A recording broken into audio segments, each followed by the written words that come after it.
The most precious gift that we can give our kids is our presence. And in times of busyness, connection might seem impossible.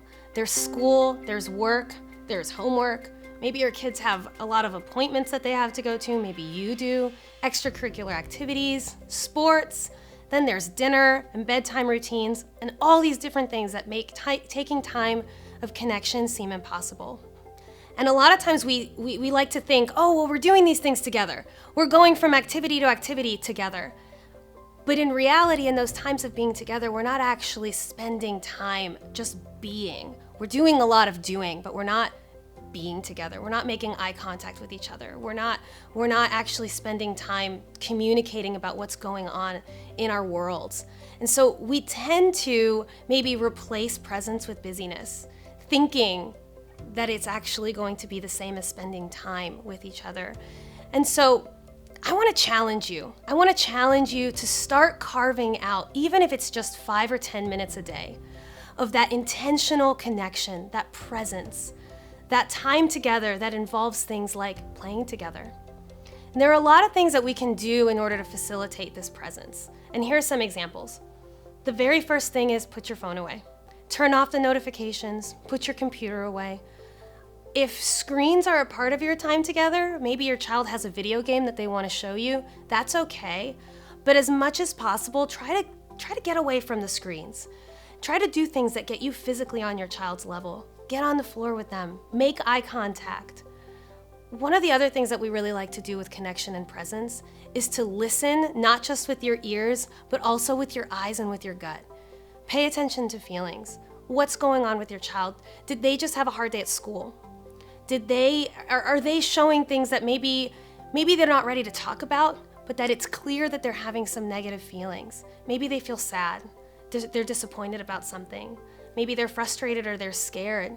Maybe something's going on in their world right now that feels uncertain, that feels uncomfortable. By being able to get down on their level, now you're able to actually see those things and you can name it for them. So name it for them. Hey, bud, I see that you're sad. I see that you look frustrated. I see that you're struggling with something right now. And even if they're not ready to talk about it, the mere fact that you could see it and name it, that alone is a point of really powerful connection with your children.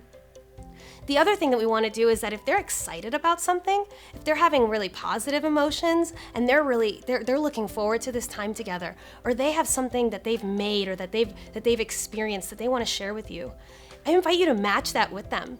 Get excited with them.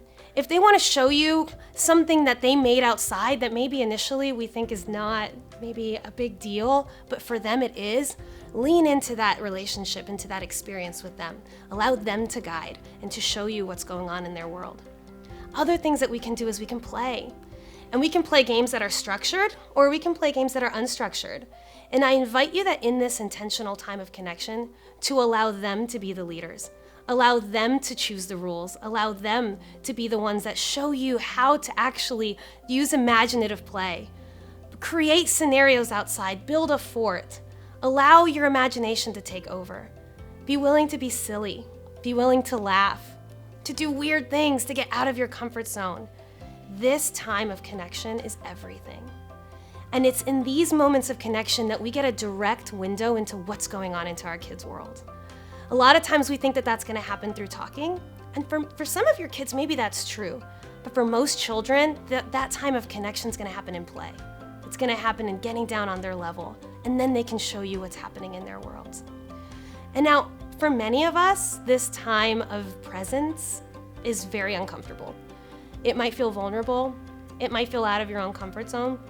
There's a reason why we love busyness. There's a reason why we pack our days with things, why we run to our phones every single time we see a notification, why it's really hard to stop working, even when you're home. There's a reason why we run from presence and stillness. And so if you're anything like me and you notice that about yourself, then I invite you to lean into that discomfort. Name it, allow it to exist. It's okay that it's uncomfortable. That's normal. And it's especially going to be uncomfortable at the beginning. But on the other side of that presence, on the other side of these sweet, precious moments of connection, is relationship that can bring about healing, not just for your children, but for all of us as adults as well.